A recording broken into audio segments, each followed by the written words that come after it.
So work hard, like I mean, every waking hour. That's the thing I would say particularly if you're starting a company.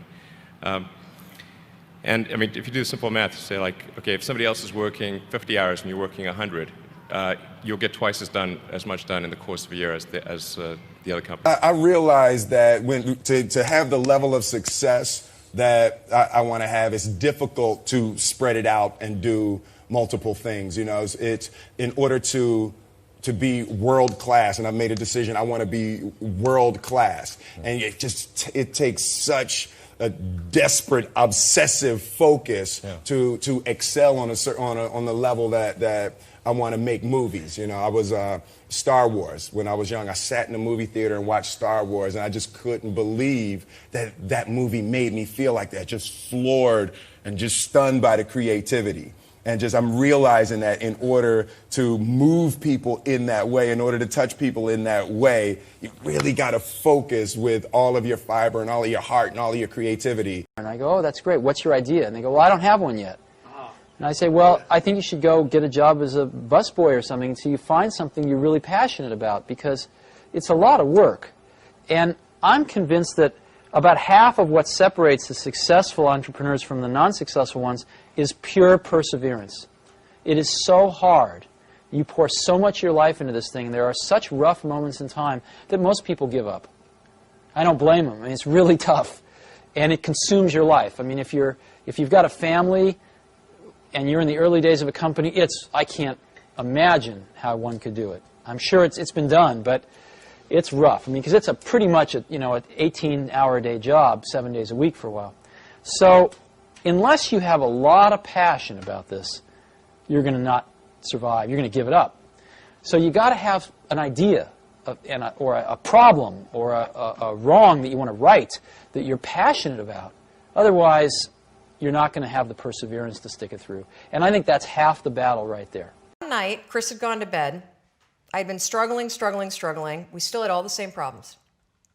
We still had a lien on the house, still facing bankruptcy, still fighting like crazy. I was still unemployed. They still hadn't figured out like the solution yet for the business. And I was about to turn off the TV, and there on the TV, there was this rocket launching, and I thought, oh my gosh, that is it.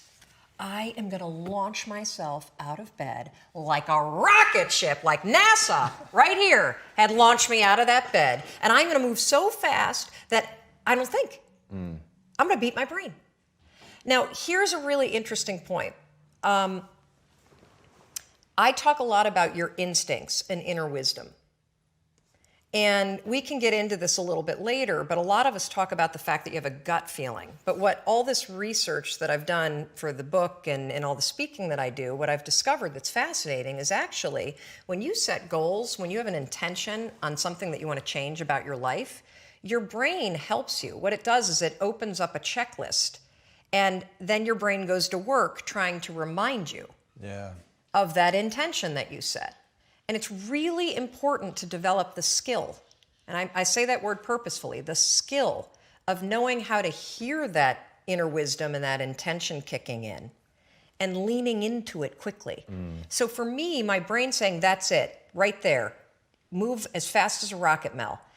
I wanted to change my life. And I think most people that are miserable or that are really like dying to be great and dying to have more, we want to change. We want to live a better life. We want to create more for our families. We want to be happier. The desire is there. Again, it's about how do you go from knowledge to action. So the first thing in this story that's important is realizing that the answer was in me. And my mind was telling me, pay attention. Could have also been the bourbon. I had a couple of Manhattans that night. But anyway, the next morning, the alarm goes off, and I pretended NASA was there. It's the stupidest story. I literally went 5, 4, 3, 2, 1. I counted out loud, and then I stood up. And I'll never forget standing there in my bedroom. It was dark. It was cold. It was winter in Boston. And for the first time in 3 months, I had beaten my habit of hitting the snooze button. I couldn't believe it. And I thought, wait a minute. Counting backwards? That is the dumbest thing I've ever heard in my entire life. Well, the next morning I used it again and it worked. The next morning I used it again and it worked. The next morning I used it again and it worked. And then I started to notice something really interesting. There were moments all day long, just like that 5-second moment in bed, where I knew, knowledge, what I should do. And if I didn't move within 5 seconds, my brain would step in and talk me out of it. Every human being has a 5-second window. Might even be shorter for you. You have about a 5-second window in which you can move from idea to action before your brain kicks into full gear and sabotages any change in behavior. Because remember, your brain is wired to stop you from doing things that are uncomfortable or uncertain or scary. It's your job to learn how to move from those ideas that could change everything into acting on them. Or was pretty much what you're talking about around that time. And it was great at first because I'd always hated day jobs and stuff. And so I got a day job and it ended up being pretty good. But admittedly, I was there for 5 years. At a certain point, it was a narcotic. All right, I didn't have to keep pursuing my dreams because, you know, it's not what I want to do, but it's sort of kind of close. And if I didn't have an artist soul burning in me, I could have made myself happy with that. I could, if I didn't have an artist soul burning to get out, I could have, you know, walked backwards a couple steps and just done that. And that would have been a fulfilling, well, to anybody else, it would have been a fulfilling life. It wouldn't have been for me because I would have known I would have had something to say that I didn't get a chance to say. But it did put me to sleep for a while. And I've always just thought, I mean, what really got everything kind of truly going for me, you could point out a lot of different things, but the bottom line is the fact that I realized that even the group of people I hung around with, they were all great fellas and great gals. But, you know, it was easy for me to think that I was doing a lot because I was doing more to try to move myself forward than they were. But, you know, that's not, okay, I'm a big fish in a puddle. So what? All right, they're not doing anything. All right, so yeah, I'm doing more than them.